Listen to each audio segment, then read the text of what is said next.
Happy New Year, everyone, and welcome to the Self-Love Society.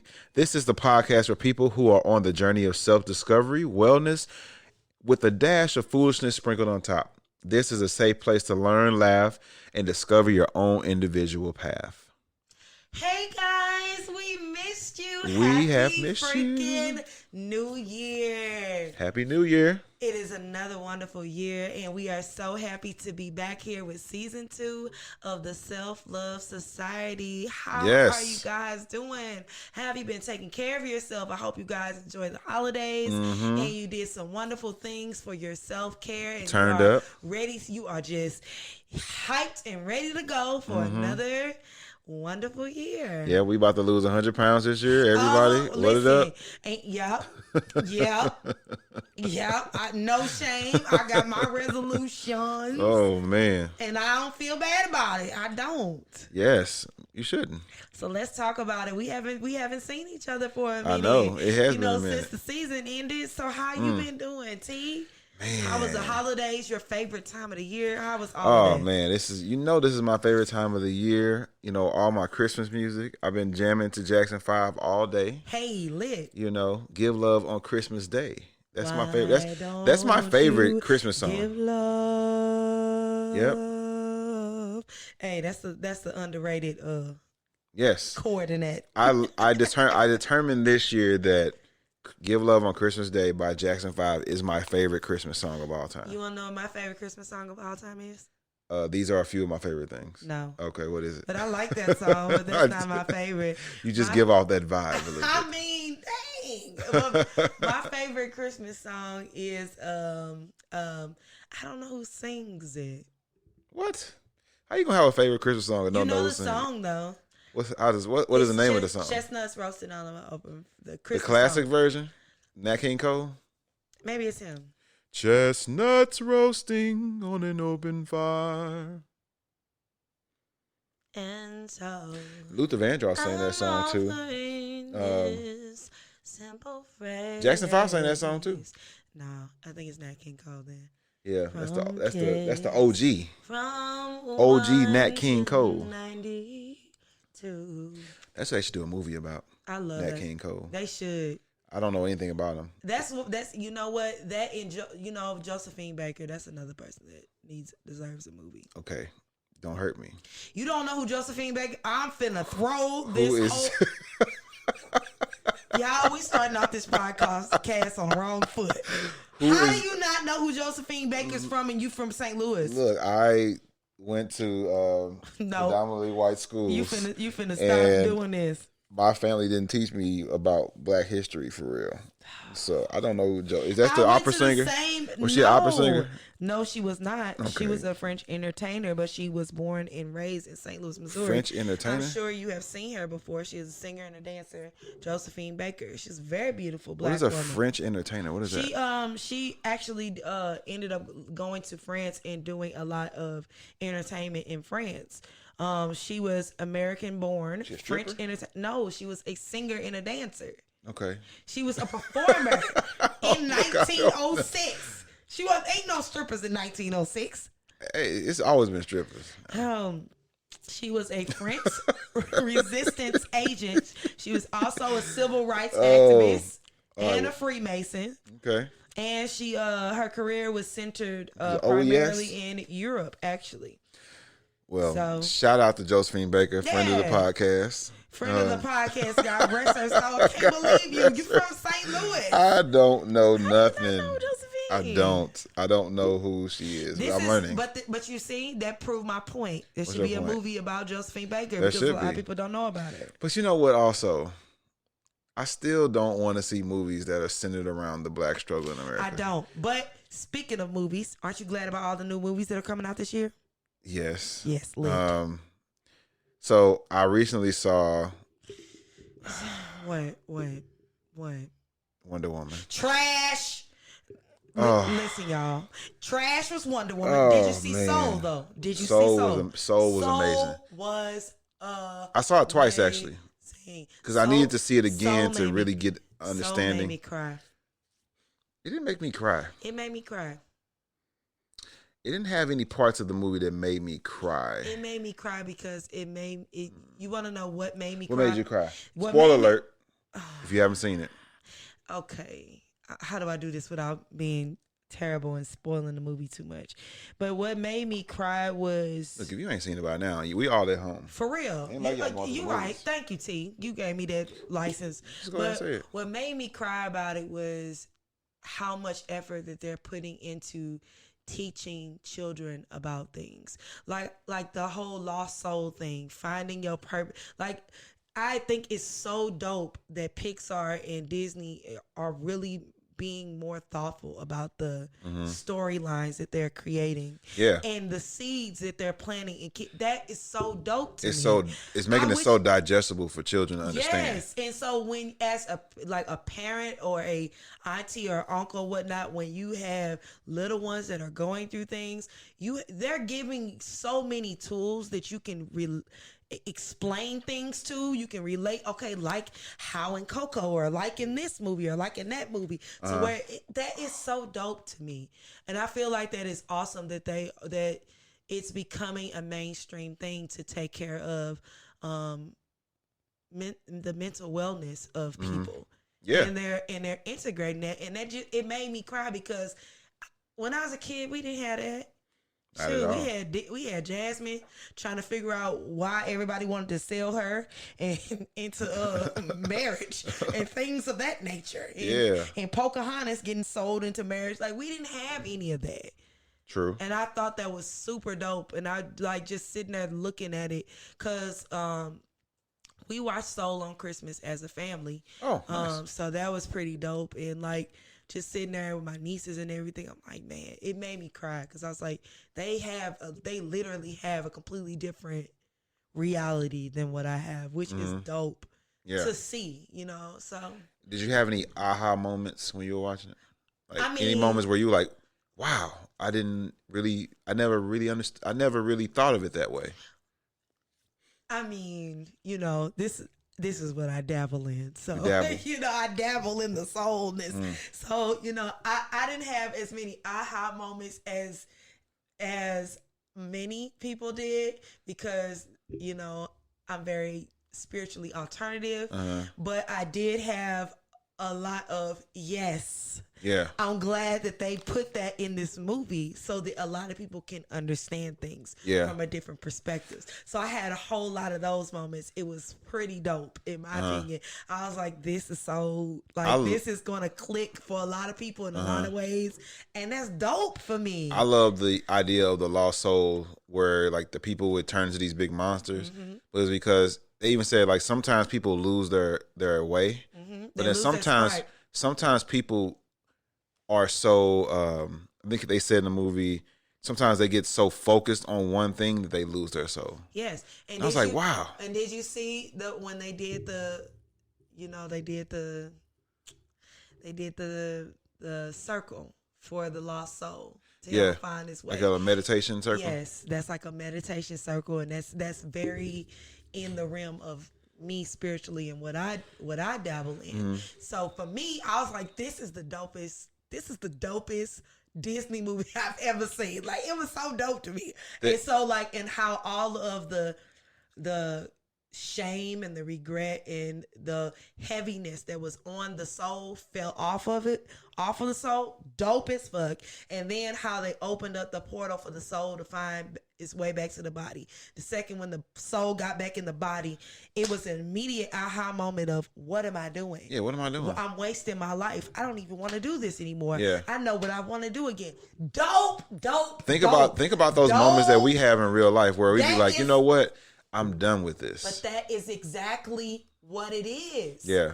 That's why I was saying, for me, it wasn't a lot of ahas. It was, I am so glad they put this in here, because sometimes it takes for people to visually see things in order for them to understand it. That movie is so dope. That's how I felt about the other movie that came out, the Inside Out. Yes, Inside Out was a good. Inside Out is like that too. It's another one that's like the Inside Out. So dope in so many ways. Yeah. It's so many movies that are like that, and a lot of people, it just go over their heads because they're trying. I put something up like up on my social media a few days back about that, and I was like, don't miss the message trying so hard to be entertained. You know what I mean? Because a lot of times we look at things, there are so many awesome messages put into works of art like that that can teach you things in such a simplistic manner.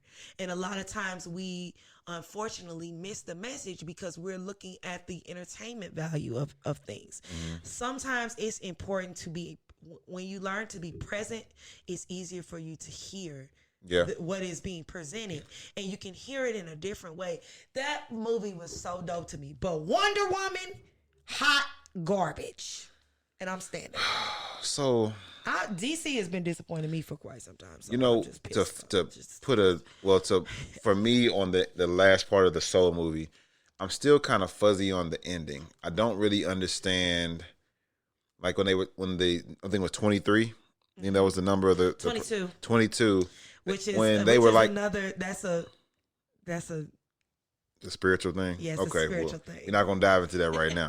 But like 22 was like they were trying to figure out what her spark was, and he had all these different things, and I was just looking around when he was talking. He had like the little thing that falls from the tree and spins, and I didn't understand what was I supposed to be getting from this. So. Remember when they went back before he got sent back? Because he went and talked to the teacher person. And they was like, "It's not your purpose." So I was like, "Okay, what are they telling me right now?" So basically, he was saying his purpose was to play the piano. So he thought that your spark is your purpose, and what they was trying to explain to him is that it's not your purpose. Your purpose is not your spark. It's not one and the thing. Like he was like, humans always get caught up on this whole concept of a purpose. I have a purpose of my life, and until I find my purpose, my life doesn't mean anything. And so what he realized was that although he loved music and music was a spark for him, it wasn't his purpose, or it wasn't. That wasn't his purpose. That was just his spark. His purpose was really teaching and educating and leading other people. And so he found that out by, the little girl who played music in the real world or whatnot. Like he looking at that, and then he found out like how like all of those little things, all those things that she was collecting were things that were helping her. It took her a different journey than everyone else to figure out what excited her about life. Sometimes, and that was another lesson in there. Like sometimes you can find one thing and then you're excited and it's like, yay. But for some people, they have to go on a journey to figure out what it is that they like or what it is that excites them. 22 had to go on a journey or whatnot. So her going to Earth and walking in someone and having a spirit guide with her to walk with her, that really was a animal spirit totem, but that's another story. Walking with her and helping her figure out life, and as she experienced things, and a lot of times people miss this, as you experience life, sometimes you're not going to know at the beginning. You have to experience, you have to go through things. And so all those were little tokens of things that she thought they were little happy things. And together they made a big spark to make her feel some sort of way. Feel connected. Yeah. Wow.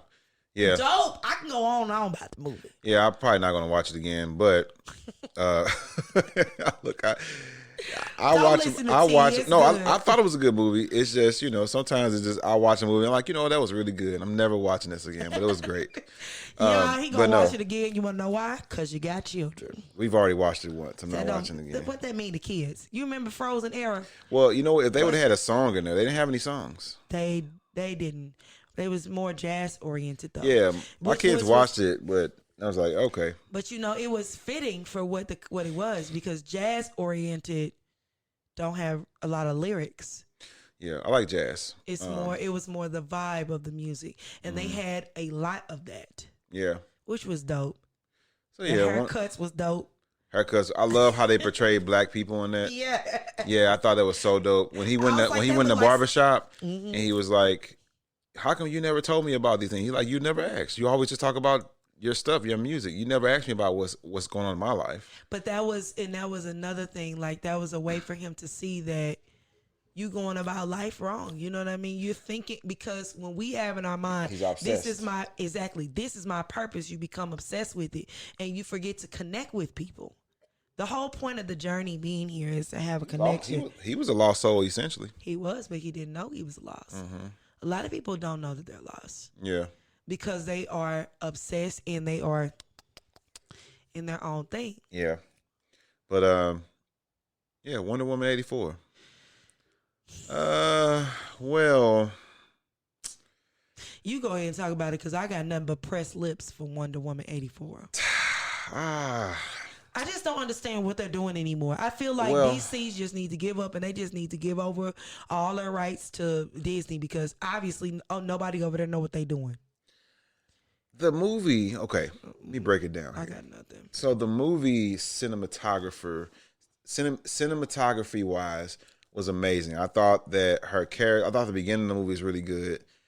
I just really couldn't connect with the villain. The villain was compelling in a way, but it just seemed very tchotchke. It just was like, I don't really care. Then I was really more intrigued with this cheetah character. But then this cheetah character really didn't bring anything. It was just like a fight at the end of the movie. And I was like, okay, I would like to see more. I don't know. And then when she was swinging and with the lasso all over the world and flying, I was like, what am I watching? Trash. And that's what you're watching? So I originally, when I watched it, I fell asleep. Of course you did. But I gave it a benefit of the doubt because it was like 2:00 in the morning. So I'm like, maybe I was sleepy. So I finished the other next day, and I was like, wow, I cannot wait for this movie to end. The whole time I was watching it like this. Yeah, I was hoping for another character to come in and get me excited. Like, I felt so offended. I was like, this is why. I'm so excited about the fact that there are so many female superheroes coming up in the Marvel, because I'm like, y'all just trashed Wonder Woman. Like, y'all just did 2 times, like back to back. Well, the first one was actually pretty good. It could have been better though. The only downfall of the first one was the villain. The villain wasn't very. But this is what I'm saying. It's like you don't put enough into stuff. Well, Marvel's had some bad villains too, though. But Marvel at least has good everything else. Like Iron Man 2, the villain wasn't very interesting. It's not really the most popular Iron Man movie. A lot of people didn't like necessarily Captain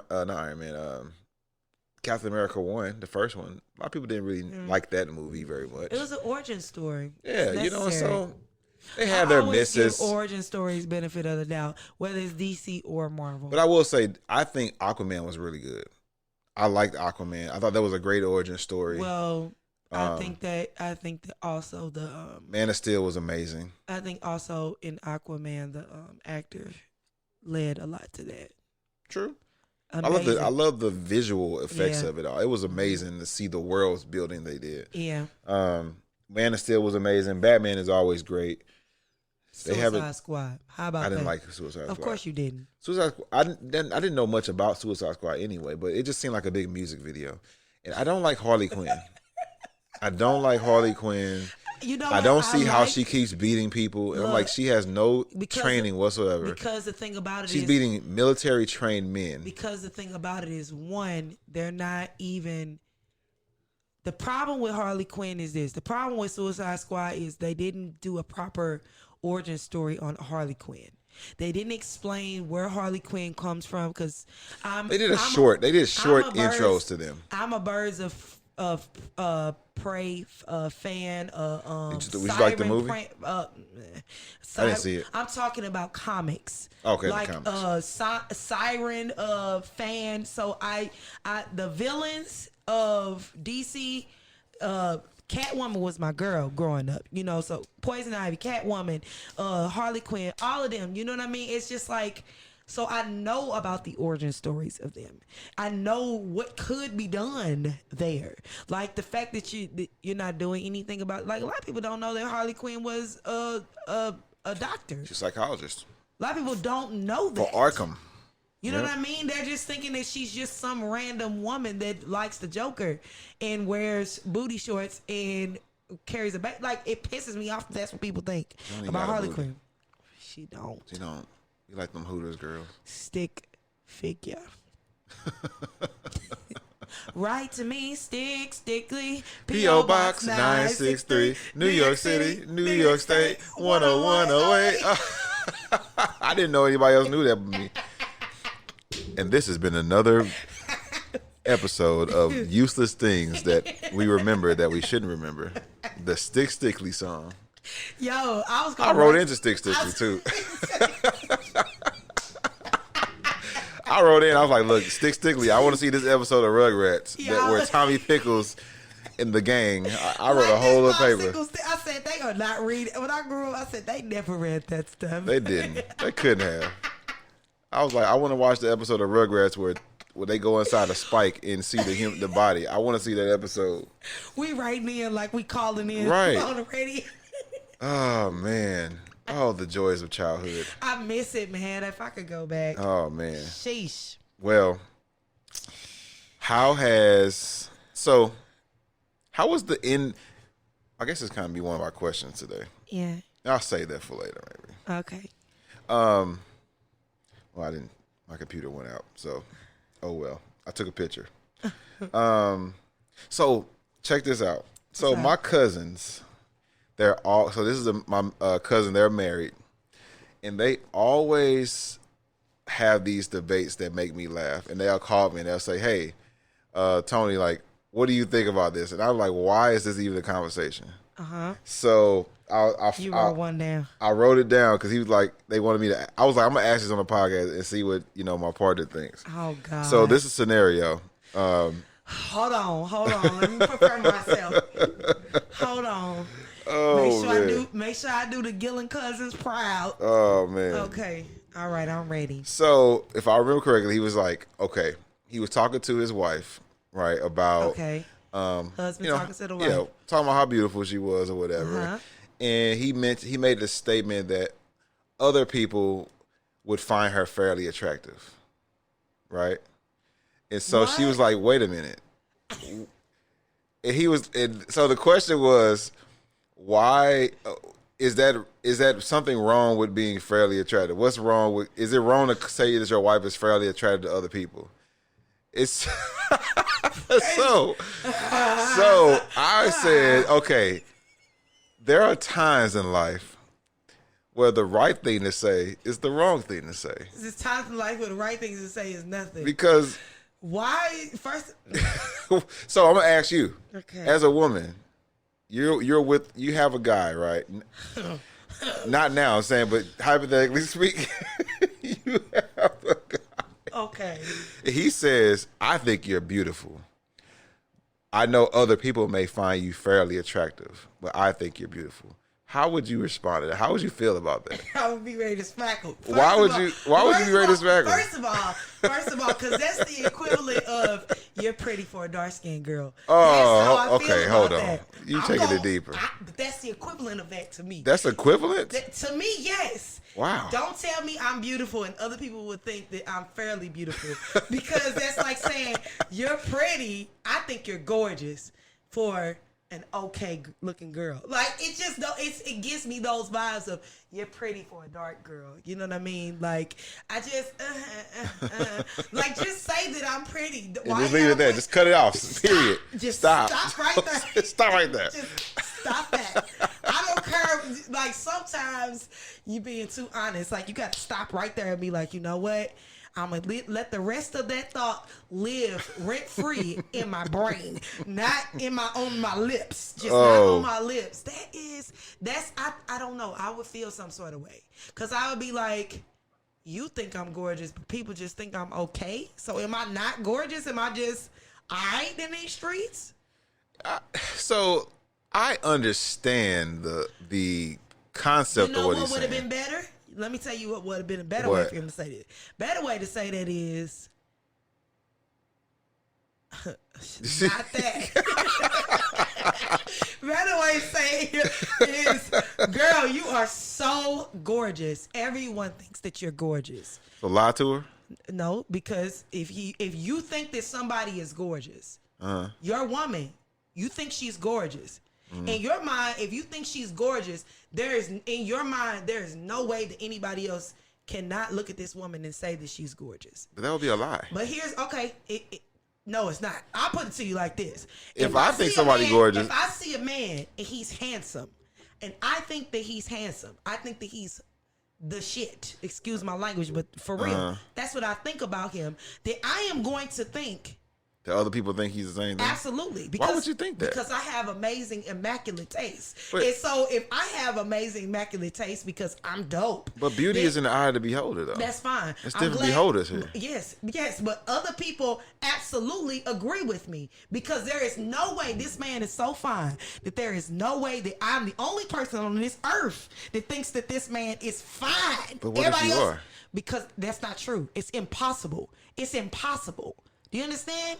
It's impossible. It's impossible. There can be other people who thinks that the guy that I think is handsome. That still don't mean that they the best person for them. You know what I mean? Like I don't need to be like I'm the only one. I mean, who thinks that you're handsome. Everybody think that you fine. Everybody know that you fine. Everybody know that you got it. Everybody I can understand you thinking that somebody looks great and realizing that, hey, I know everybody probably doesn't think that you are. Say for instance, I think you're a 10. I know that other people in the world may be like, oh, she's not a 10. Maybe she's like a 7. Okay, I put it to you like this. That brought up another question. Wait, before we go to the next question. Wait, stop right there. I put it to you like this. This is equivalent of me saying, to drive home my point. Guy A, we'll just call him, what we going to call Guy A this season? We'll call him Red. That'll be his name. Red is fine. I was thinking Stewart. No, I'm not going to. Stewart? I'm not going to agree with that. I like Stewart. I'll just stick with Red. It's got to be some sort of abstract name. Red sounds like somebody that could Red is fine. That could barbecue. Okay, well, on the hood of his car. Listen, I'm older. You know what I mean? I'm out here looking for uncles. But anyway, Red is fine out here in these streets. Okay, not old uncles. Let me clarify that immediately. So if you're an uncle out there, shout out to all the uncles. But anyway, Red is fine. Red is fine out here in these streets. Okay, Red, I see you. Red is fine. Okay. Fine. Right. Everybody knows. Everybody knows Red is fine. Okay. My way of saying it is Red is fine. Everybody knows that you're fine. But I know that you're fine on the inside and the outside because that's denoting that I know you more on an intimate level. Some people know you from looking at you and being like, oh, the exterior of you looks pretty damn good. But for that wife or that husband, you're saying, I know that you're gorgeous on the inside as well as gorgeous on the outside. It's a better way of saying that than saying you all right. Everybody else, I'm telling you, listen. Don't nobody want to hear nothing about you gorgeous on the inside. Yes, I do. What you talking about? Most people don't want to hear that. People who love words of affirmation like myself, yes, I do. I'm a Leo. Yes. Rub me, cat. I think. Just rub, yes. No, I'm not a woman, so I don't know. But I'm going to say that I think that that's a realistic way of looking at it, that other people probably don't find that person just as attractive as you do. But you don't have to say it. You don't have to say it. You don't have to be. You don't have to argue for other people. Why are you bringing other people into your relationship and trying to measure, justify your measurement? No, why are you trying to protect them and how they feel? You got to stay with this woman at night. Why you care about what other people think about her? How about we just leave them outside of the house? I just don't understand why we saying that is such a. So it brought up another question. Okay. When she was like, okay, what does he mean? What is fairly attractive? If you had to rate it on a scale of 10 to 1, right? 10 being the most attractive, 1 being the least attractive. What do you feel is fairly attractive on a scale of 1 to 10? Not good. Like, what number would you pick? What's 10 is what? 10 is gorgeous. Fine. Okay, and then 1 is what? Like, I want to drink your bathwater. For real. That's 10.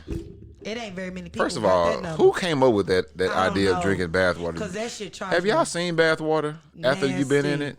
You got First of all, you got to take a shower. You If got you grown, ass juices floating around in there. If you're taking a bath, I'm hoping you're taking a shower after your bath. Their toes has been in that water. Disgusting. So there should be no water left to drink. All the dirt and grime between the toes and under the toenails, it's been floating in that water like a stew.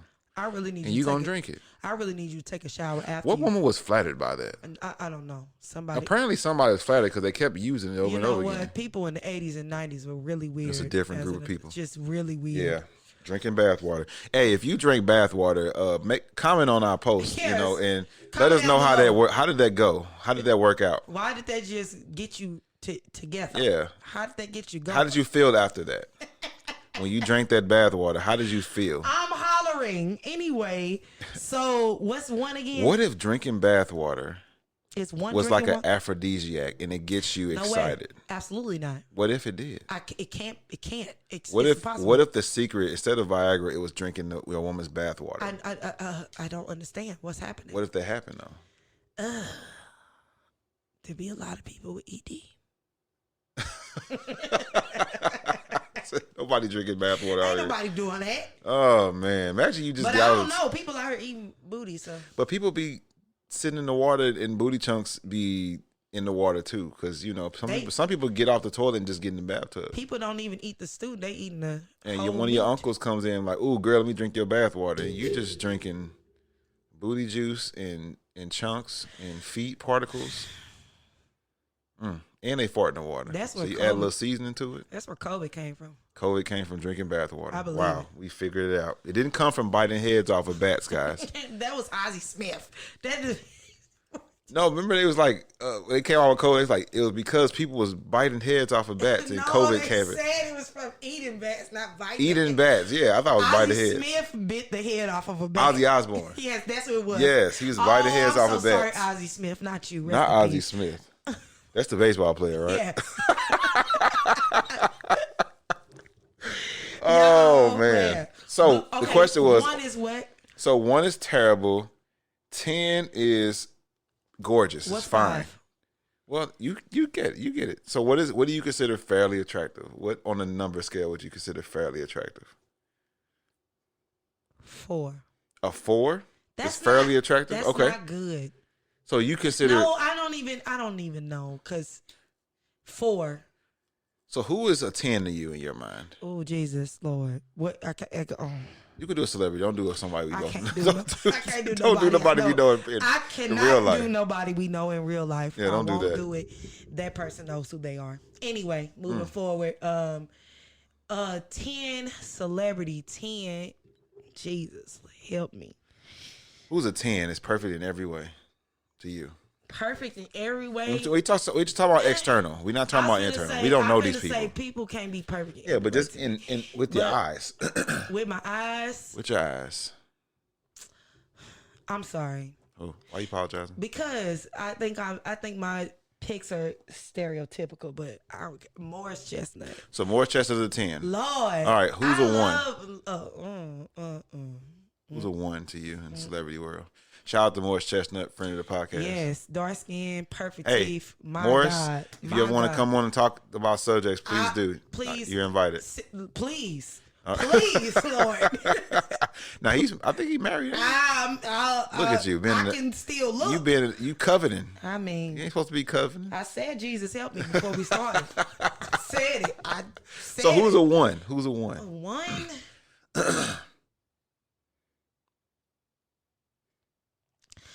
I don't even know this man's name. Oh Lord! You know that man off of "Woman Thou Art Loose" that raped Kimberly Elise? Lord. It's about the one that's always the bad guy in movies. Yes. It's about Clifton Powell. He's a 1. I could throw up in my. He's like a 0, like a negative, but I can't give him nothing. Okay. That's like yeah. So if he's 1, Morris Chestnut is 10. You said 4 is fairly attractive. Who would you consider a 4 then? Fairly attractive man. Where it's just like, he all right. Oh no, he fine. Who? I'm trying to think of who is just like,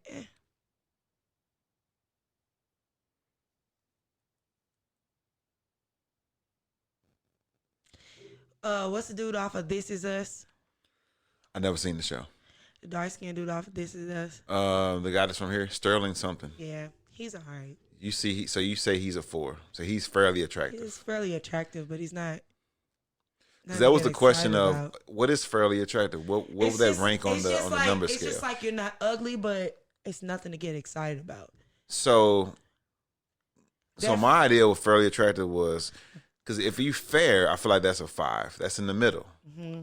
But if you're attractive, then I feel like that's like a 6. I don't think fair is in the middle. Fair on that scale is like on this side. It's like horrible, fair, average, and then it goes up. But you're fairly attractive. So that's why it's a 4.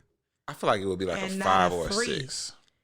I feel like fair 3 is like 3. Fairly attractive is like I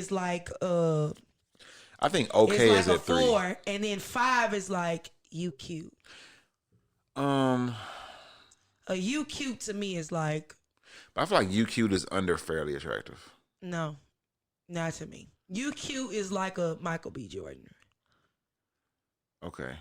And then fairly attractive is like a. All the women are on this listening is like, this woman has lost her mind. Talking about Michael B. Jordan. Wasn't he voted the sexiest man alive or something like that? I don't think so. That's just me. But you just said that when. Okay, so he's not. He's just cute to me. He's not. So you would say Michael B. Jordan is a 5? Yeah, he's a 5 for me. And Morris Chestnut is a 10. Hell yeah, I like chocolate men. So yeah. Wow. He's a 10. Would be a 10 to me. See, I don't really care. You know who else is a you cute? Who's a you Rome cute? Flynn. Who's that?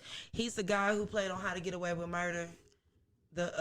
He I've never showed it. I've never seen that show. I don't watch a lot of TV, guys, so don't curse me out in the comments. I'll show you who he is. I just don't sit down and watch TV. I follow him on Instagram. I've never seen This Is Us. I've never seen Grey's Anatomy. I've never seen Dexter. But also, you have to understand that I am a. I'll give him a 6. He got Michael B. Jordan about one notch. What about the black guy from Queen Sugar? Oh no! See, listen. Now what's his name? You playing with fire. So what would he be? Oh Lord, he's got to be at least Jesus. Because you got Morris Chestnut as a 10. So where would he find? What's his name at?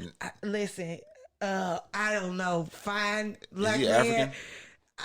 Fine Southern black man. I don't know if he's Southern though. He is. He is, okay. Listen, so I'm sapiosexual, so there's a lot that goes into. I am too. Visual somewhat. is very like low on my radar. So like I think the reason why. Now this is purely superficial because obviously I don't know these people, but True. I know based off of the roles that they play. You know what I mean? So that's where I'm pulling a lot of my understanding from. And like Morris Chestnut plays a lot of wholesome type roles, and he plays a lot of roles that are rich in moral and character, and that's Best Man. Yeah, you remember Best Man? He was rich, and you said he played a rich in role and character. Like like when you mean like somebody wholesome. He has morals, characters, like those are the type of roles he plays. He has a conscience in a lot of his roles. Well, he was like a praying person at the time, but he was also family, football, and faith. But would he cheat on his wife or something? No, he didn't. No, okay. His wife cheated on him. Back in college, though. Yeah, but that was what the movie's about. Yeah. And then like you had he hung him over the balcony. You had Tuka play at that game. He was in that. I remember that movie, but I don't. With Vivica Fox. Yeah, I remember it. It's on what Netflix. happened to Vivica Fox? She was like on her way to like being Cent this great actress. 50 Cent. And then it's like after Soul Food, she was supposed to take off, and she just didn't. Yeah, but dude from Queen Sugar, he gonna have to at least get like a 7. Give him a 7. Like a 7, 8. I don't know enough. So what's a 7 then? That's like you're attractive. It's like fine. Okay. 10 is like fine. Okay, this is confusing. I don't know. I would say fairly attractive is like a 6. That's you, but mine is like a 4. Okay, I got you. But you had a 4 as Michael B. Jordan. No, I didn't. I had Alton what Sterling. Alton Sterling. Is that his name? Who is Alton? No, Alton Sterling is the guy who was killed. Sterling Brown. Yeah, Alton Sterling was the guy who was killed by the police. This guy, he's fairly attractive. He's not. But he's attractive. Shout out to Sterling Brown, St. Louis born man, friend of the podcast. He's fairly attractive to me. Like, he's not like a person to be like, he's not like He look like the dude that be doing the never forget stuff. I'm not for that. No, you don't. No, you don't, Sterling. What would you say the never forget guy is? 4? He along the lines of Michael B. Jordan? No. Where are you going? What are you doing? Oh no, baby. Where is you going? What is you doing? What is you doing, baby? So a 2? He's probably like Cause you had 1 as Clifton Powell. Okay, well then, like 2 or 3, like 2.5. That's Pinky. I can't do it. I can't. Pinky is Clifton Powell. That's just. Dang, I don't know. I don't know how to rate people like What's that. What's a 1 for you? For me, a 1. A 1. That's somebody that's like ill when you see him. You telling me Clifton Powell is not an ill? I'm not attracted to men, so I don't know. I wouldn't think that he'll be a 1 though. But you want to know? Okay, I'm gonna be objective because I'm very secure in my manhood, right? I'm gonna say a 1 for men. For me, I would imagine is a 1 to women. I would say a 1 might be.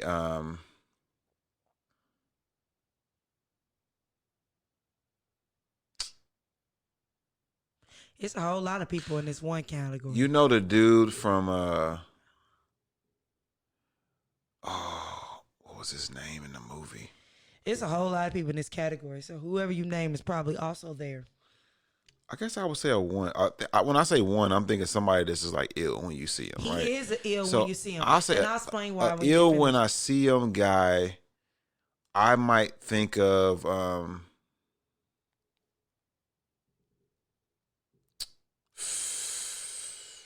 ill when I see him. The guy that's in the dude that played in Lean on Me. Remember, you all watched Wayans Brothers? Mm-hmm. Remember Dupree? Remember TC? Mm-hmm. I would look at them as like 1s. Yeah, but so is Pinky. I guess I wouldn't say. Also there. I say Pinky would be like, because I'm thinking about him not in his character, but him like dressed up. I would say he's probably a 5. We don't know these people. Also, hell no. We only know these people. Like I told you, I'm Sapio. So my attraction to people is we're taking that away. We're only doing physical. I can't. I don't look at people for just. But how do you don't know these people? How could you give them a grade? I'm going off their roles that they choose. You going off some role that they didn't even. Yeah. That's not even who they are. You want to know who else is? You want to know who else has got it? Listen, you can't do that. Yes, I can. And dude, he never raped anybody in real life. Well, that I know of. All of his roles are trash. Everything he picks is terrible. He has that vibe about him that seems like a villain. He's just gross. Clifton Powell always plays the villain. He never plays a good guy. I can't with him. You want to know who also is fine to me? Who I give like a 7? Chadwick Boseman. That's a 7. Okay. You know who I would give a 10? Who? Angela Bassett. Don't do mama. Don't do mother. I'll give her a 10. Who you giving a 10 then? I give a 10. This is the most beautiful woman I've seen on camera. Her name, I don't remember her name. She was in you seen the movie with Kevin Hart and Ice Cube? What's it called? Ride Along. You know his girlfriend in the movie? I don't know her. Did you see Sonic? No. Okay. In Ride Along, Kevin Hart's girlfriend, which was Ice Cube's sister, to me, she is probably the finest woman I've ever seen in Hollywood. Okay, let's see. I forgot her name though. It's like, is it Jenna something or? No, Tika Sumpter. Tika Sumpter. Tika Sumpter. I view her as a 10. I see no flaws in her whatsoever physically. She okay. This lady. Yes, I view her as a 10. She okay. For me, a 1 would probably be Countess Vaughn. Why you do Countess like that? I give Countess Vaughn a 1. To me. And then you gonna get mad because I put Pinky as 1. You want me to put him at 5? Don't try to play me, Tony. Nothing wrong with Countess at least a 3. Nah, I give her a 1. Why? So for me, a fairly attractive would be a 6, right? So I'm gonna say a 6 would be in my real. Let's see, out of celebrities, I'll say a 6 to me is fairly attractive. They're not fine, but they cool. I like that. I think that would be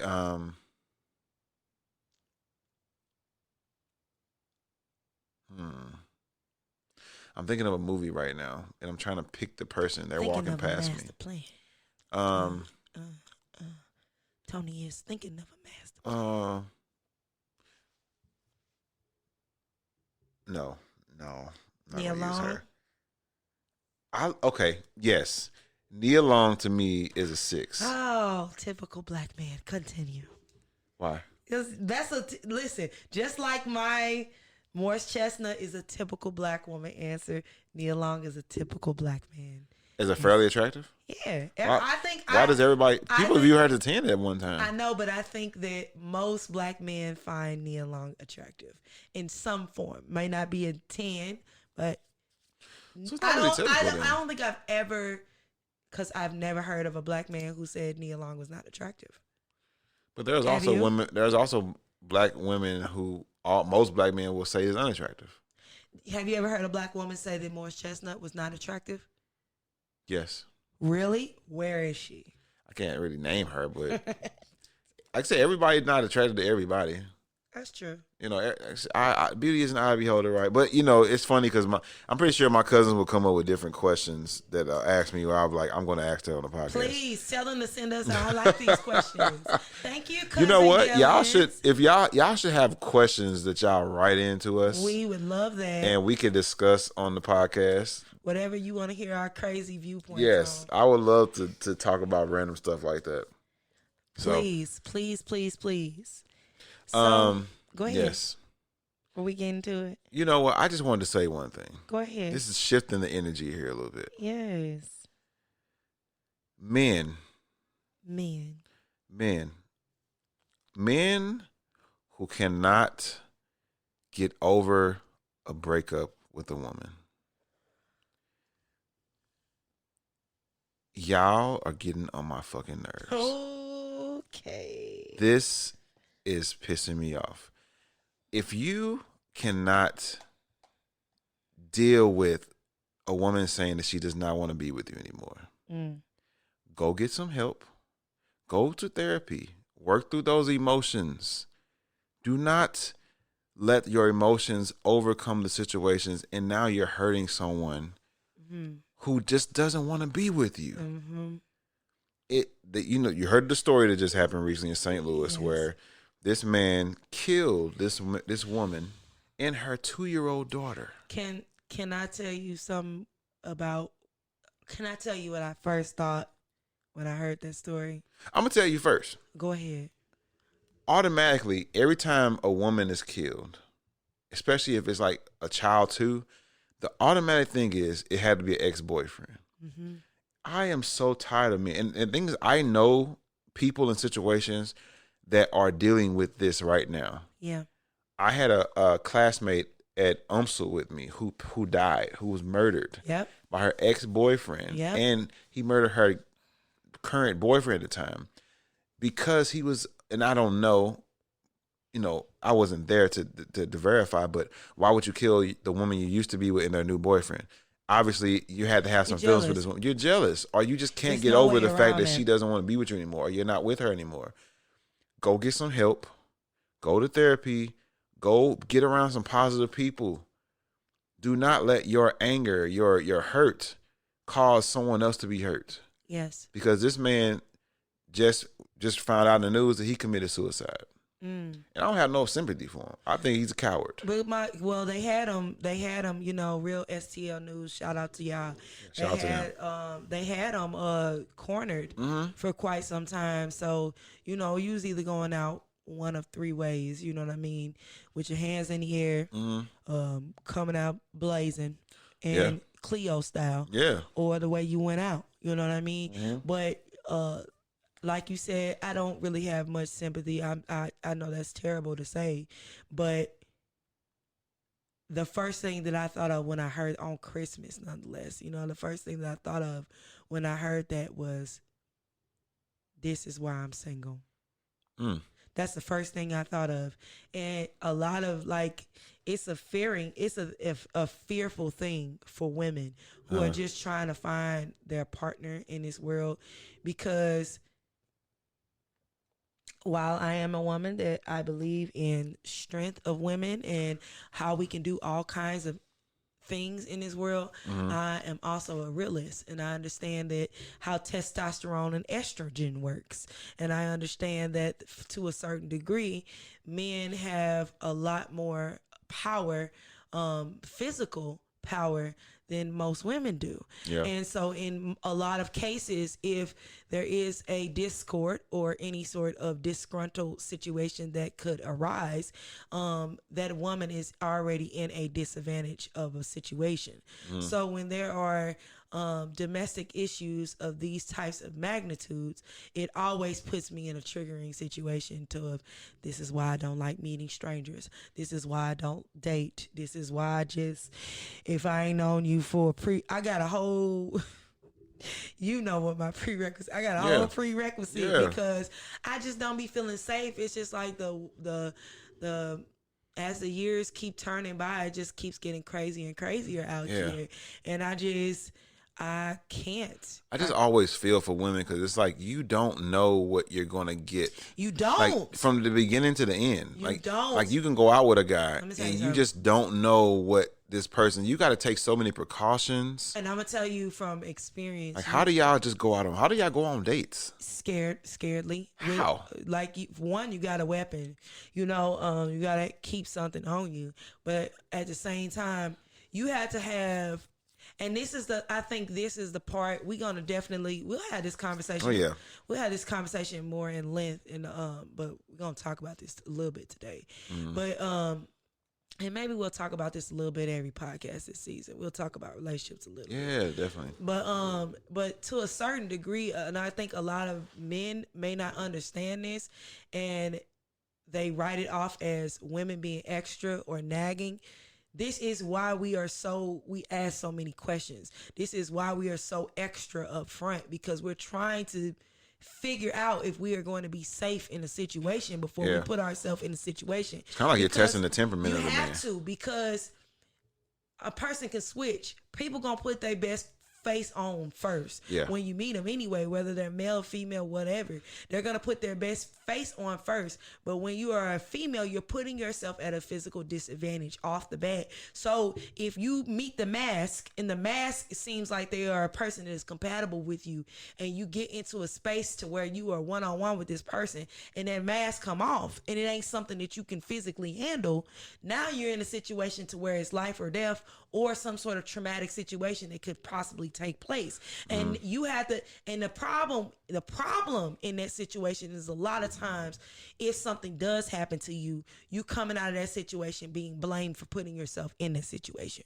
when really there's a whole lot of variables that went into the situation before it even started to begin with. Nobody wants to talk about that. Everybody wants to talk about, well, you should have known better. Come on now. Like, what am I supposed to do? Just never talk to people anymore? The world has changed. Everybody is meeting people online. It makes it a lot easier for people to present a false sense of who they are very upfront. You're not meeting in group settings anymore. Back in the day when we grew up in the 90s and the 80s and everything, everybody was meeting. You got to know each other by getting to know each other. You became friends. You met each other by seeing people out on the street playing around or whatever. You met them from some sort of physical gathering. You know what I mean? So it gave you the security of community, being around other people to get to know that person and how they are in multiple settings before you decided, I want to go and have a one-off with this person. You don't have that no more. Everybody's on the damn computer. And True. even more so after last year, being in quarantine. Everybody is on the damn computer. So you know, it's even more so of a reason of you don't know who the hell you're gonna get. And then then people are so desperate for connection. You have people who are quick to have sex more often because they're looking for the intimate connection. Now you got soul ties with people. Now you got crazy psychopathic people who want to kill people. It's just fucking insane, in my opinion. Yeah, I don't know. It's but the thing is, it's been happening for a long time. And it's happening more often, I feel like, and quicker. It's happening. It's more of a thing now, in my opinion.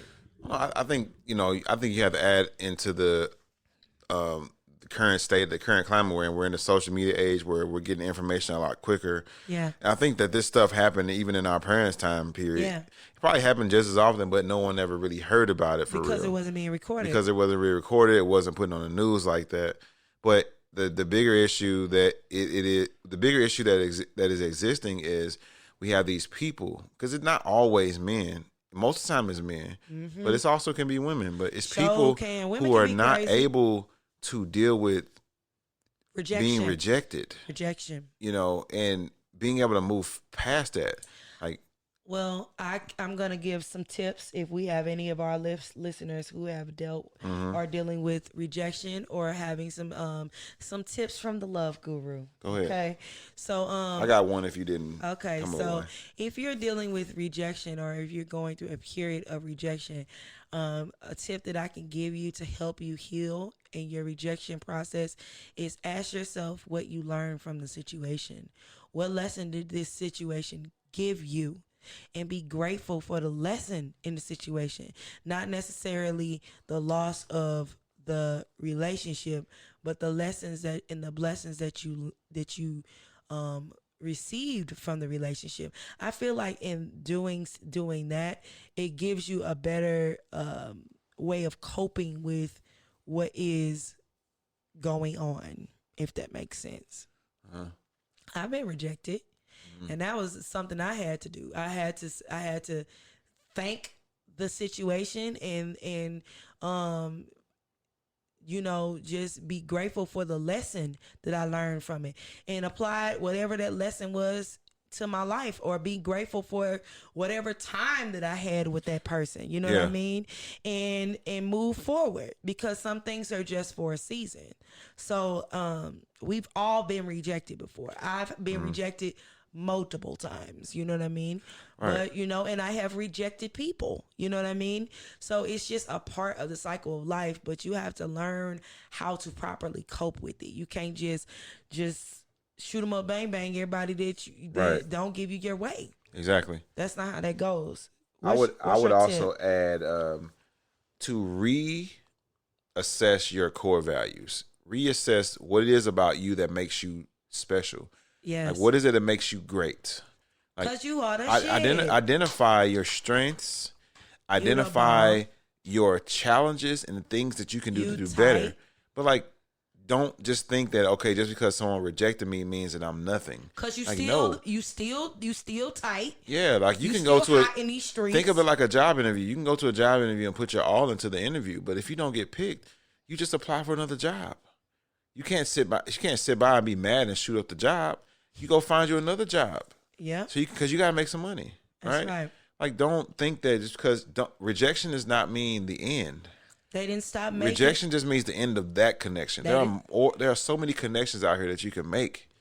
And guess what? Even though that connection was great and awesome, you still have the ability to recreate that connection or a better connection, because you want to know why. Part of that connection was you. Yes. It's not that other person was great. The other person was tight, but guess who else was tight and great? You are awesome and tight and great too. And you bring some fabulous, amazing things to the table as well. Exactly. So don't discount yourself because you have once somebody got up and left the table. Don't discount the table that you prepare. You have this still a bomb table.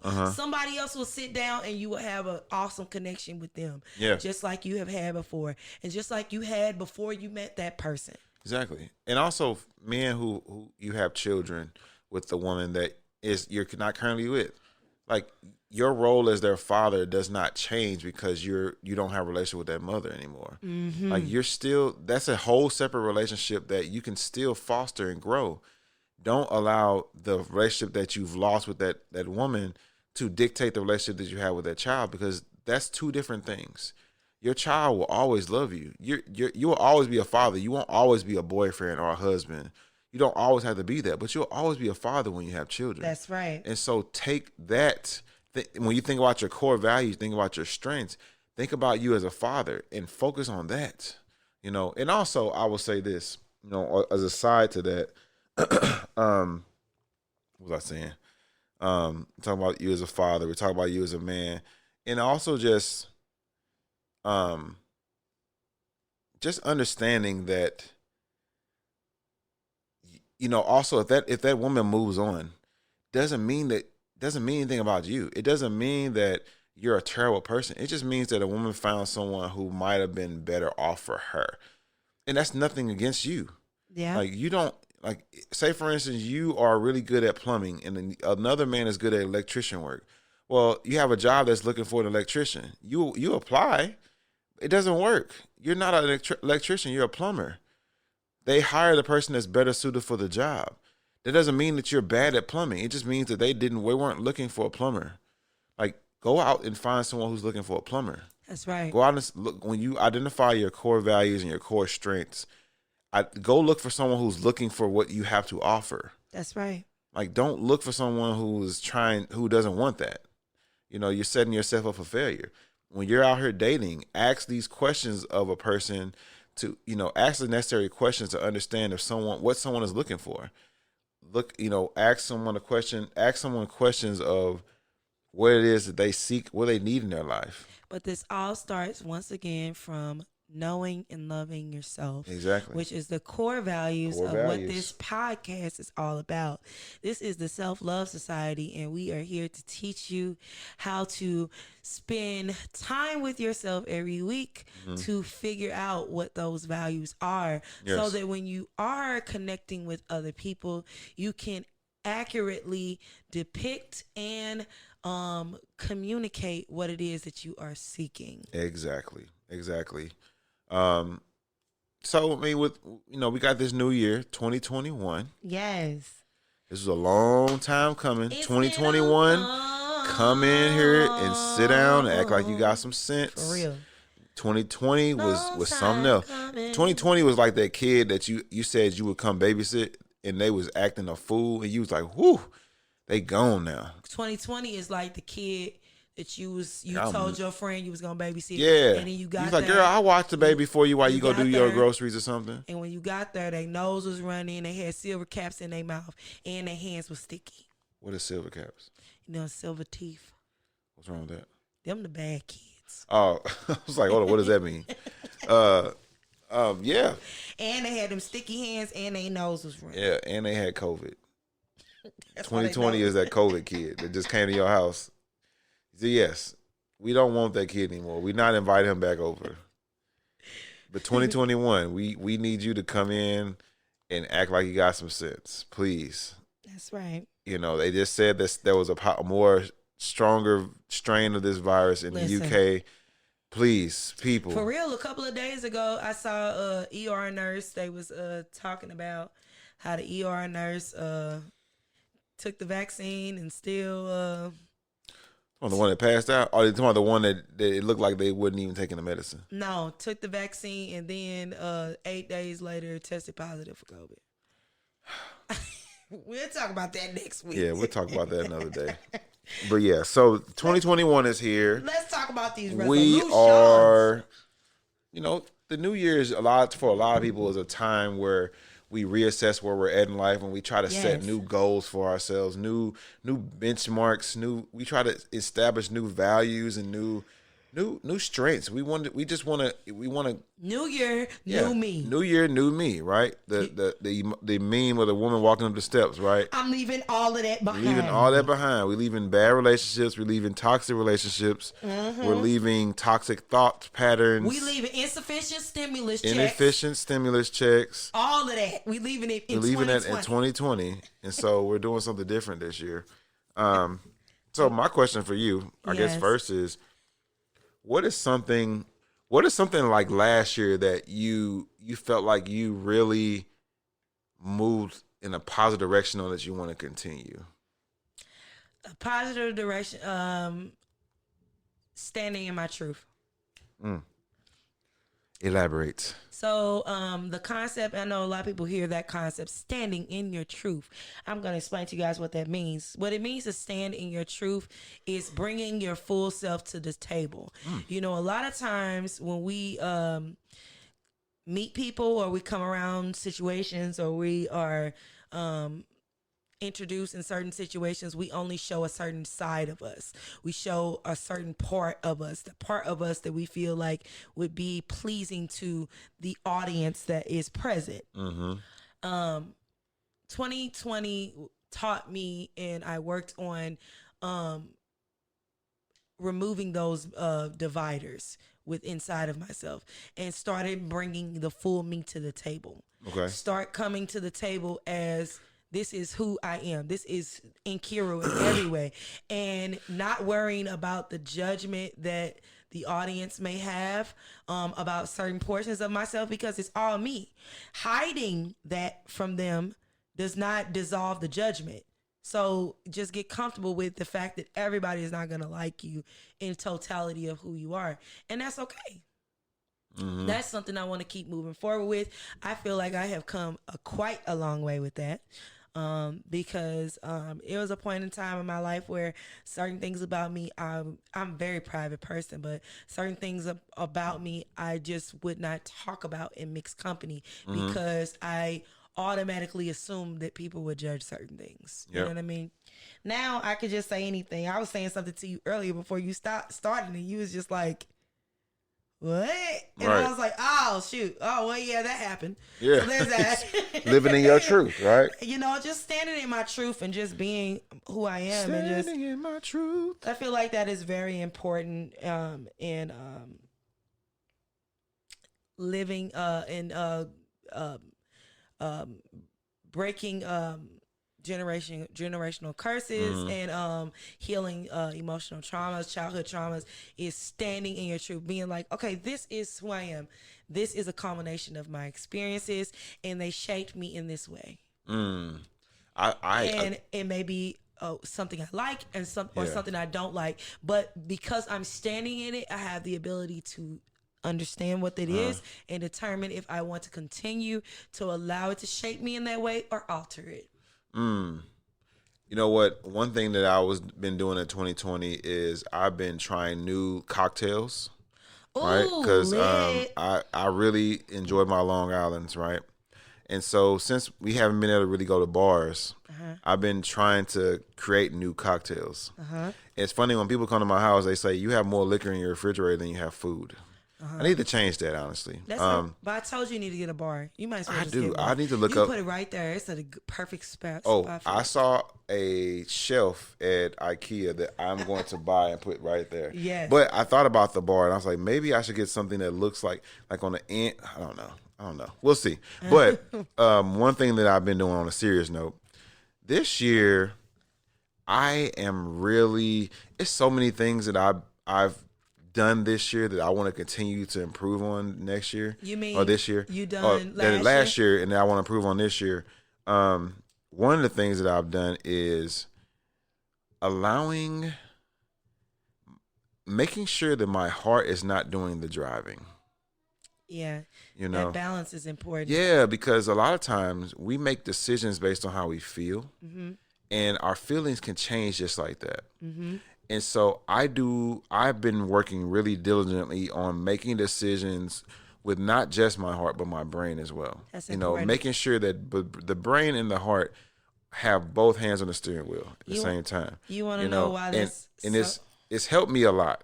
honestly, because it allows me to not get caught up in the moment and to be able to see things clearly, even though, because you ever hear the saying of people saying it's hard to see things when you're close on it, when it's right on your nose, like when it's right on your nose. But allowing myself to really see things with my mind instead of just with my heart, I can stand at a safe distance even if I'm involved in the situation, and still see it for what it is and see it more clearly than I would have if I was just all in my heart about it.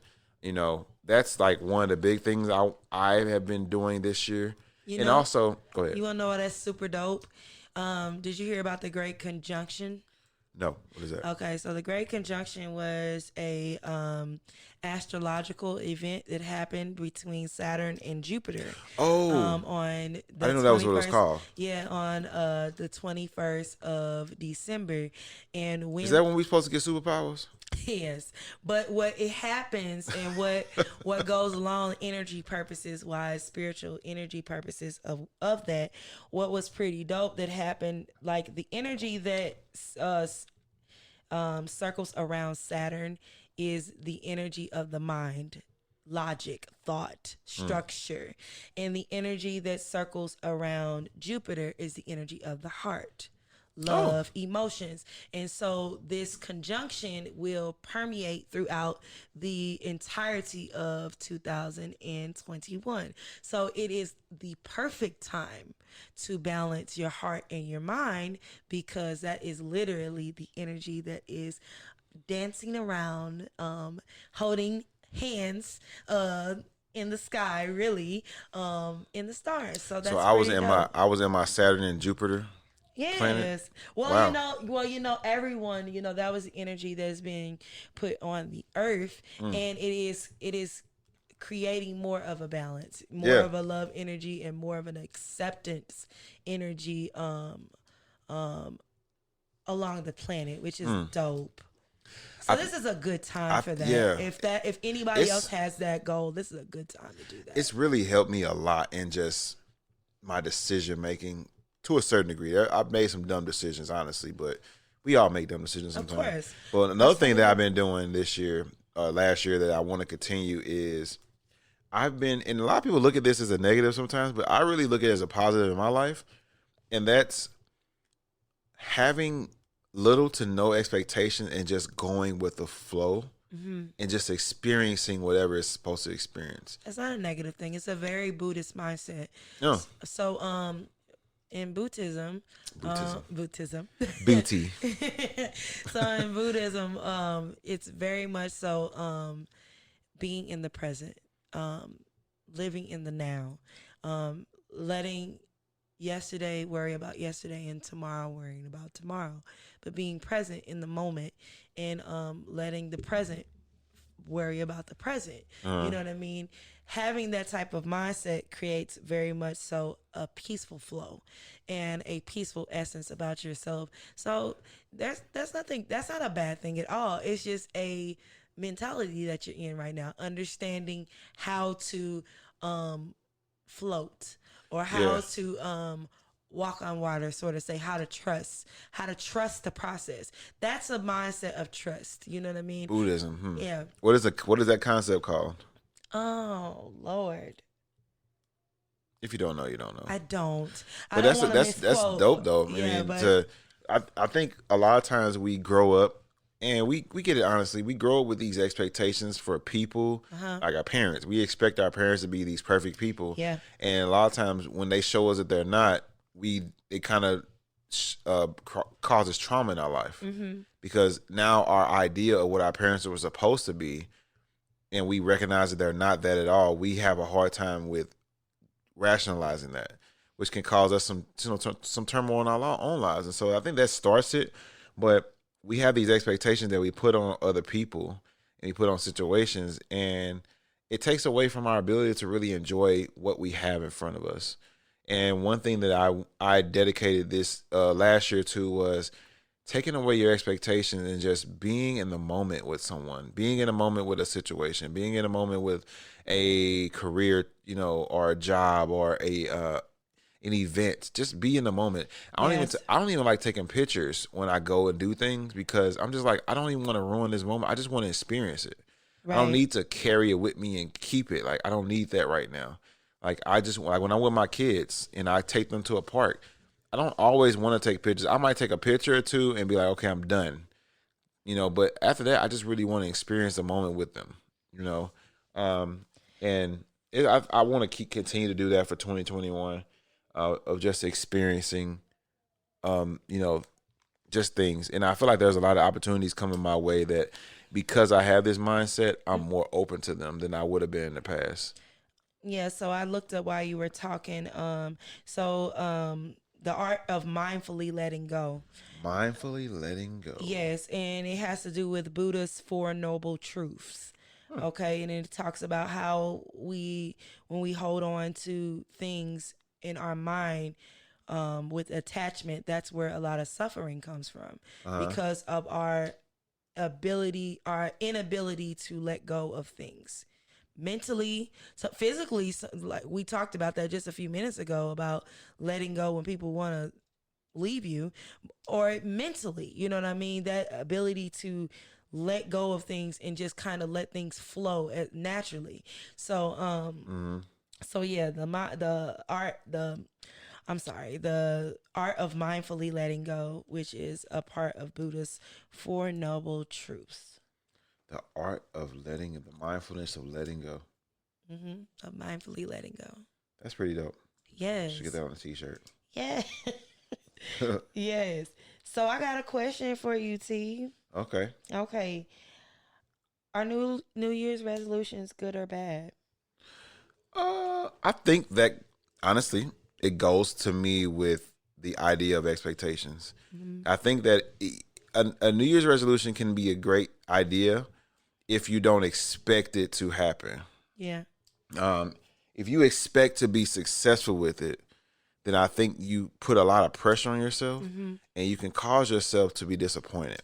Hmm. But instead of saying my resolution is this, I would like to say my overall goal is to be so a lot of people's New Year's resolution is to lose weight, right? Mm-hmm. So instead of saying I want to lose 50 pounds this year, because you're setting the expectation of you losing 50 pounds. Mm-hmm. Say I aim to be healthier than I was last year. Right. And that can be anything.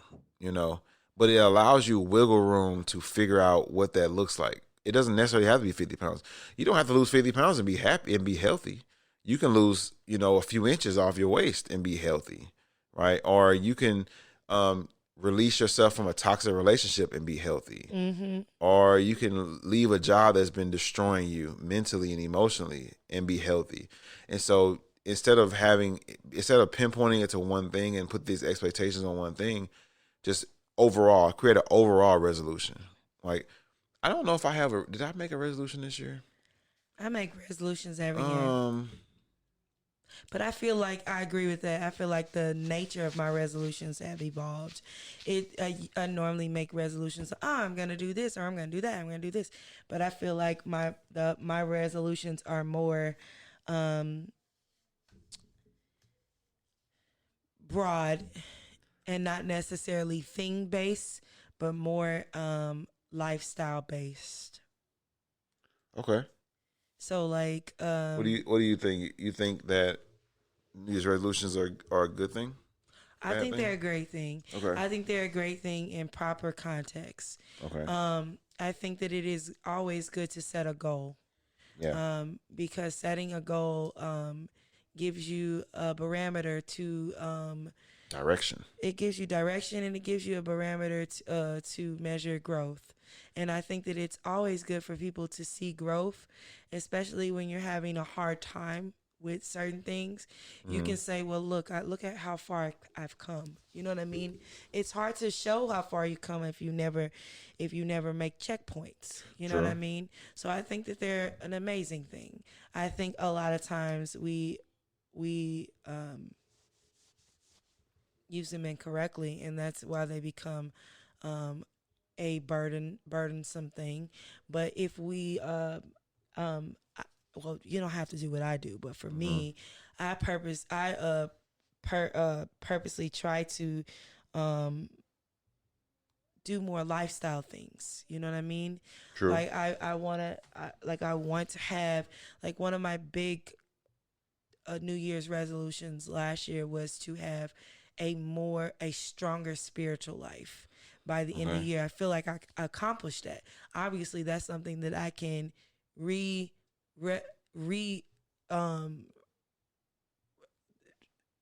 resolute. I don't even know if that's a word, but I can re-say every year. You know what I mean? And then I can look back each year and say, wow, you know, blah, blah.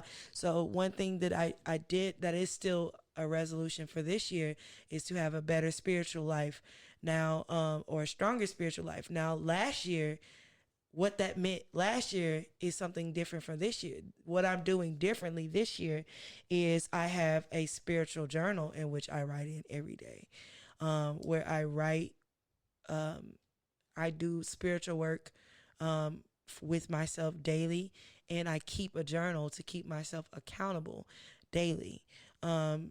But that if I would have made that resolution last year, it wouldn't have had the same effect because I didn't do the prerequisite work that I did last year. It would have been more of I failed situation because I'm just trying to do a task to get myself to a thing instead of letting it naturally flow into what it is.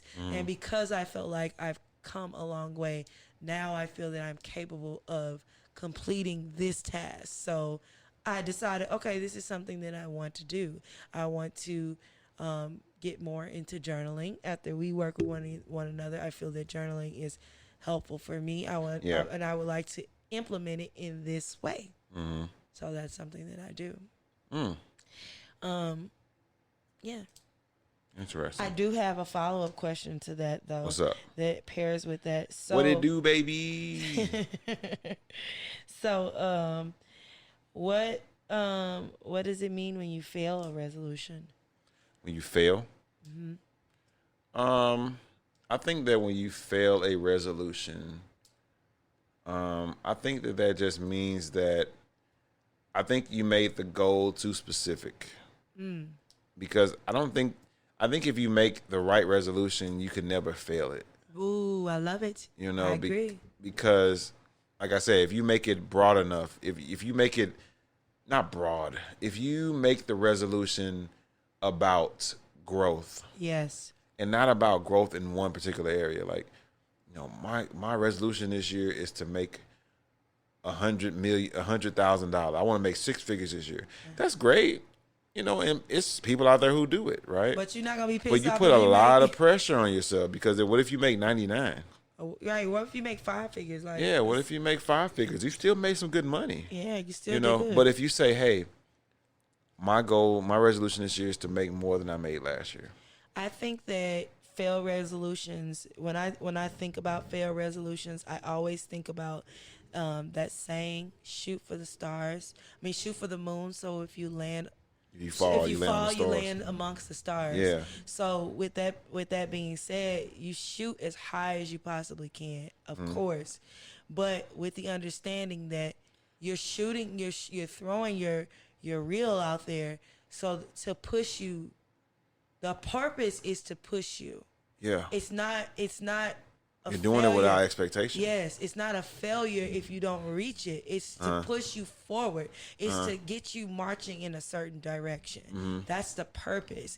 So shoot for the moon, of course. Don't play it small or feel like you have to play it small because you don't want to feel like you're failing or anything.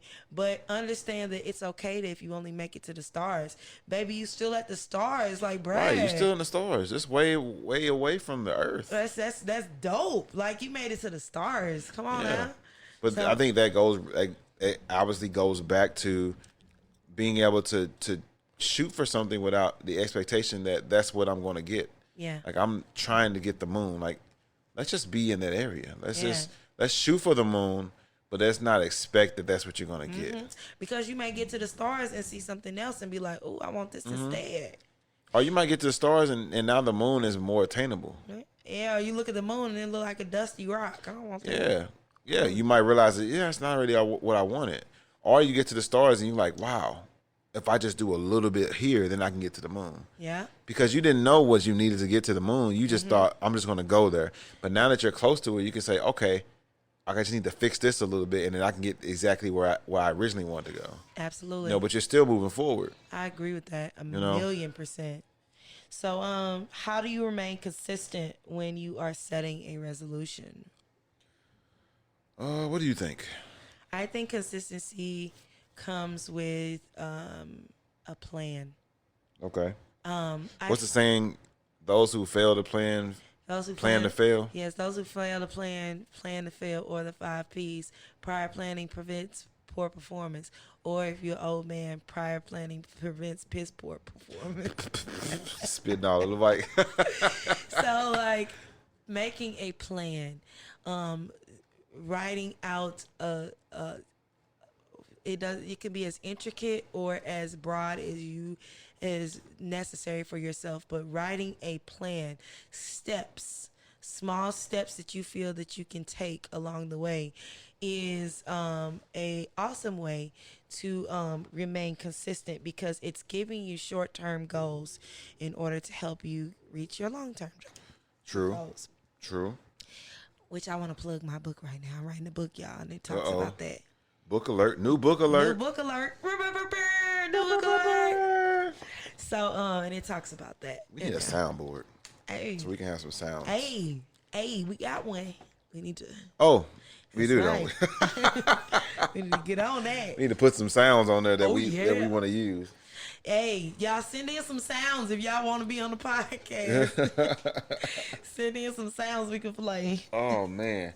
So the question you said was, how do you remain consistent? Yes. Consistency. Yes. I think you have to have a plan. I think you have to sit down and map out a plan and not make it so. I mean, I think it goes back to, I think sometimes we put too much pressure on ourselves, and we put all this pressure on ourselves to do something a certain, like, get all this stuff accomplished. Like, I tell my daughter with our projects, right? Mm-hmm. You have 3 months to do a science project. All right, you don't have to do it all in one day. Let's break it up into 3 parts. All right, let's identify everything we need to do. Let's identify all the steps. Mm-hmm. And now let's try to separate them in 3. So you got 3 months. Separate each step, the steps in 3. So if you got 9 steps you got to do to complete the project. 3. All right, do 3 this month.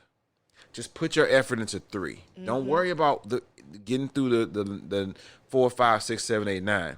Just do 1 through 3. Let's just do it as hard as we can, right? Mm-hmm. Now that we did 1 through 3, now we can focus on 4, 5, and 6, and we do that as hard as we can. And then last month we got is 7, 8, 9.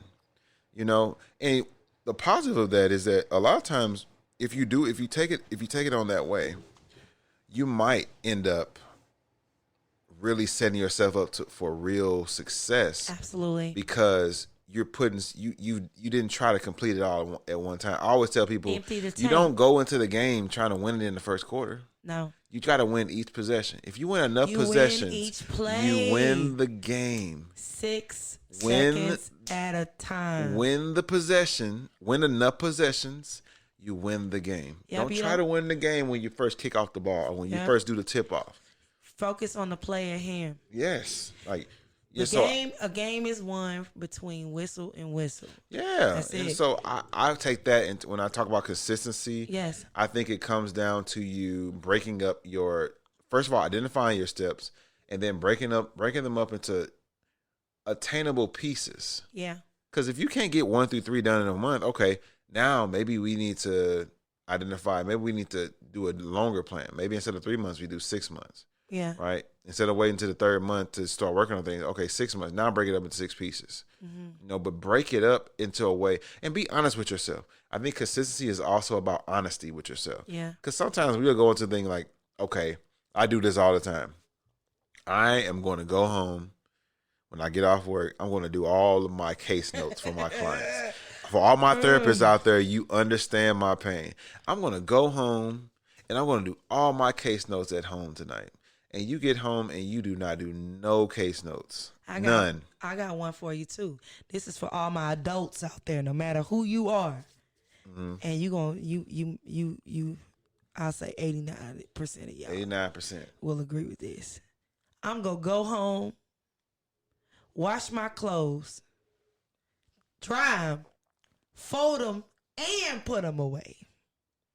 That's not something everybody does. I can't relate. I do that all the time.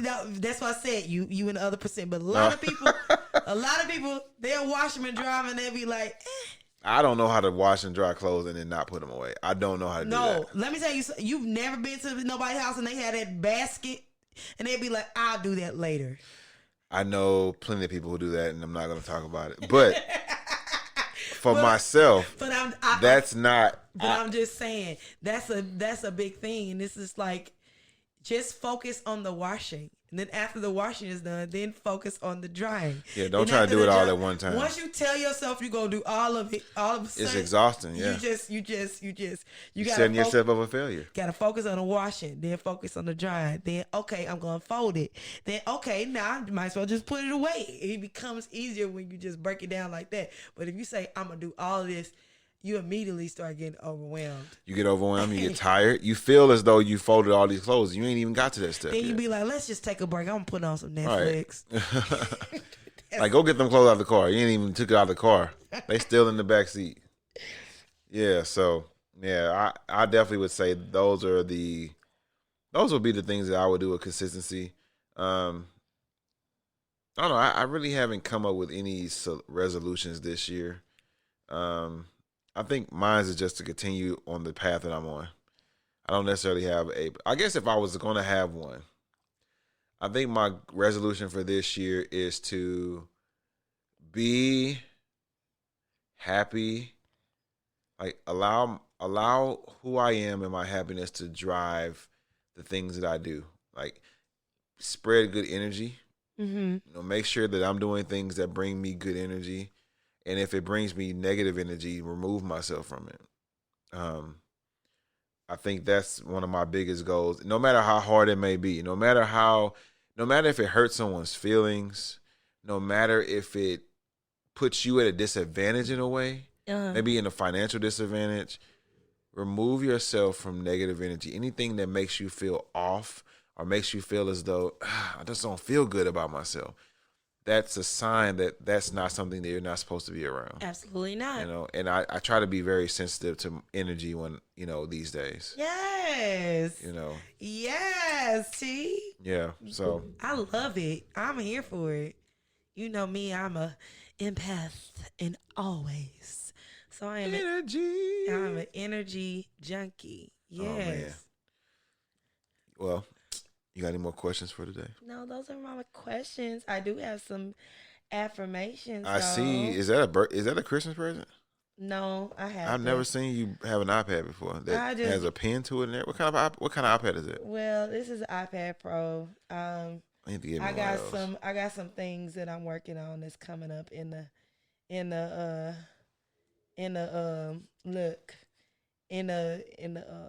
works. I'm working on. Oh. Yeah, I got some projects. That's one of my resolutions. I got some things that some entrepreneurial. Look at this.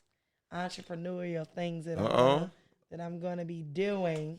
Wow. You all can't see this, but she has some great art that she's displaying right now. Yeah, so one of my resolutions is taking better stewardship of the gifts that I was given, and allowing that to be in the forefront of my life, and just being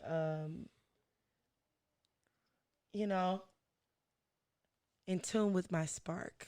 Look at you. Yeah, so call back. You know me, bring everything full circle. Right. I just that's one of my biggest goals for this year. For everything that I do to be something that I love to be doing. And if there are things that I am doing that I don't necessarily love, let them fall away from me and be replaced with things that I love. Even if it's a job. Fall away from me. Yeah, even if it's a job, you know what I mean? Let the universe present me with finances outside of that job so that my existence here is representative of who I truly am in my totality and not something that people want me to be. There we go. I love that. So I love it. Yeah. Look at my girls. Oh, wow. I haven't seen that show in so long. It's 3 different shows. That's 3 different shows. Yeah. Wow. Let's see. That's Recess. Uh-huh. The last one is Daria. Uh-huh. I don't know who that one is. You know her. Is that Helga from Hey on Them? No, that ain't Helga. Who is that? That's Doug's sister. Doug had a sister? Yeah, she was dramatic as hell. I don't remember Doug having a sister. What was her name? What was her name? Judy Funny. Doug Funny? Judy Funny. Judy Funny. Mm-hmm. I do not, and I love Doug. I do not remember Doug having a little sister. He had a big sister. Her name was Judy. I did not remember that he had a sister. I remember all the women in cartoons. Look at it's my girl. Trying to say I'm a male chauvinist, yeah. patriarchal society. I don't even remember the female characters in movie and TV shows. It's my girl right here. Mm-hmm. Roxanne. Roxanne. I want to be your man. My boys right here. So, what are your affirmations for the new year? My first affirmations. Dun, dun, dun, dun. And I'm going to do better this year. I'm going to try to post these up on our page so that you guys are reminded throughout the week what the affirmations are, so that you guys can have that little visual prompt to give you that, my affirmations. Let me make sure that I'm saying them too. So the first affirmation of 2021 is setting goals are only done to track my progress. Setting goals are only done to track my progress. Setting goals are only done to track my progress. Second affirmation is I am always successful when I keep pushing forward. I am always successful when I keep pushing forward. I am always successful when I keep pushing forward. And the last affirmation for this week is I am my very best version. I am my very best version. I am my very best version. And those are your affirmations for week 1 of 2021. That is dope. It's very interesting typing while you've been drinking wine. I feel like my fingers are apart from my body. That's dope. I know. And I only had 1 glass, guys. I haven't even finished it. But you know what? By the end of this year, you're going to be a professional. That was one of your goals. You're going to try new drinks? I'm going to try new things. You're going to try new things. Speaking of new things, check this out. Let's hear it. I'm eating Impossible Meats project stuff now. Yes, welcome to the team. Tony is with me. Look, I've always been a person where I'm like, look, I'm not going to eat anything that's supposed to be meat. Listen. I don't mess. If I'm going to eat vegetables, eating vegetables. Don't give me something that's supposed to be a burger and it is not a burger. I don't want it. It's but this year I've been trying something new. One of my friends made me some lasagna, right? Oh, yeah. I had that for Christmas. Lasagna with the Impossible meat. It was Impossible meat. And they put all the seasoning in there that made it taste like sausage. Yes. Have you had the pizza? The Pizza Hut one? Yes. You know what? I don't like Pizza Hut, but the meat meat was okay. Like I was like, okay, this tastes like sausage. But you can get that meat from Whole Foods. You can get it from a lot of places. You can get it from Deerbergs too. You can. Yeah, so I actually have an extra pack in my refrigerator that I'm definitely going to use for something else. If I can figure out how to eat a pepperoni pizza and not have real pepperonis, it might not be long before I give up. Like, he said it's over for you. Like okay. So if I'm taking the meat groups, right? Because you know the meat groups, you got chicken, you got fish, you got beef and pork, right? I would say I'm very close to giving up pork. Yeah. I'm very close. The only thing that I struggle with pork is pepperoni pizza. Like if I eat pepperoni, if I could find a way to make an impossible pepperoni pizza, I'm sure it's coming, and it tastes just as good, pork is out of here. I'm sure it's coming. I think that they have they have the pepperoni, like the vegan pepperonis at like Whole Foods. I haven't tried them yet, but I don't know. We'll see. But if I can get rid of that. Now beef, the only time I really eat beef is when I'm eating tacos or nachos or something. But they have like Beyond. But if Crumples, if I can do Beyond Meat, yes, and make like I've had vegan like nachos, it was fire. I might not be long for beef either. Yeah, like now there's so much that's going on. Even the chicken, like there's so many chicken substitutes.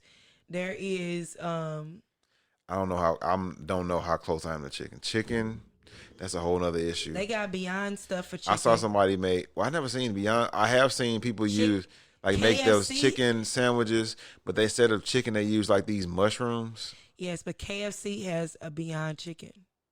Really? Yes. I had never seen that. I was just at KFC earlier. They have Beyond chicken. I don't know about that. For real. That's a big step. It's like nuggets, kind of.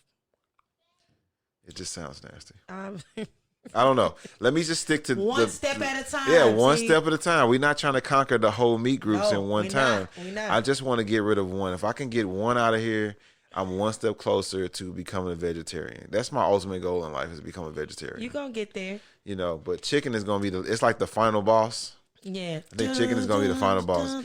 Pork and beef, I think I can do. I can get rid of eventually. My final boss was definitely not chicken. That was the first one to go. Well, what was your final boss? I never ate pork, and then you had that swine. I never swine, my brother. I told you that story. Swine went early in life. So look, chicken. My family. Chicken went, and then my family eat the asshole out of a pig. I mean, my mom's dad's side of the family eat like that, but I can. My daddy loves Snoop My sandwiches. dad's side eat like that too. What is Snoop for people out there? What is Snoop? Nasty. I don't know what that is. That the nose of the pig? I thought that was the snout. Yeah, the snout. Like, he makes it like he eats like Snoop sandwiches. I don't know what that is. But it's like, I think it's the nose of the pig. They barbecue it till it's crispy. Was for a long time. Oh, I used to love me that tripe. That's beef though. I know. I didn't know that was the stomach. The lining of the intestine, or not the intestine, but the lining of the stomach. Disgusting. I don't know. When you fry it up and put some hot sauce on that mug. These are things I don't understand. Oh, but it's been years since I had a tripe sandwich. But anyways, what are we talking about? I was about to say, I was saying it to say something. Now I lost it because I got off. Talking about eating pork, and you gave up pork. Oh, I said my final boss for me was salmon. I don't like salmon. Fish was my final thing. That was the hardest thing for me to give up. Really? So I was pescatarian for a while. Then I got rid of the fish. Okay. I don't know about fish. I don't really eat a lot of fish. I liked fish. You know what I mean? I liked baked fish with like quinoa and vegetables. Like that was my go-to. Like I love that. I could probably give up fish right now, but that's only because I don't really eat fish. But you can also give up turkey. Like people be disrespecting fish and turkey. Like they just subpar. I only eat turkey during the holidays. That's what people be like. And even then, I don't really eat it. I like turkey breast. Like I like the white meat. But other than that, anyways, let's get to the journal prompt for this week, guys. Yes. The journal prompt for this week is: got your pens and paper ready? Yes. What is a goal that you have been working on that you want to continue and or improve upon for the new year? Once again, what is the goal? What is a goal that you've been working on in 2020 that you want to continue and or improve upon for 2021? I want you to really process that, really reflect on that, and come up with a really good answer for yourself. You know, and like I said, you know, like I always say on the show, we always say, you know, we would love your comments, your feedback, you know, some engagement. Like, we want to know what you all get from these affirmations and these goals this year, or these journal prompts. Like, what are some things that you come up with? That is our Self-Love Society resolution. Yeah. We will have interaction this year. Yeah, like we need to come up with a what is our audience going to be called? The Love Team or something? I don't know. It sounds stupid. I just want to. If y'all have some ideas, there are people who maybe we need to put some money up for people to name us. They'll give us some feedback then. Like a Patreon or something like that. Patreon. That'd be dope. Yeah, I don't know. We got to come up with something, but I would love to. Maybe have some merch one day. I already got lots of ideas for lots of ideas. We already getting a shirt that's gonna say "Friend of the Podcast." That's for our friends of the podcast. Maybe that's what they'll be called. Friends of the Podcast. Friends of the Podcast. That'd be dope. That would be dope. Well, guys, that is all for today. Yes. We hope that you all have a great week, a great self-care week, great self-love week. Take a moment this week to really just be in your own company. Be in the moment. Be in the moment. Love on yourself. You know, give yourself a few minutes to just love, just all positive energy and love, just to you though. But yeah, we look forward to talking to you all next week. And I have been Tony. We didn't even introduce ourselves today. We gonna do it right now.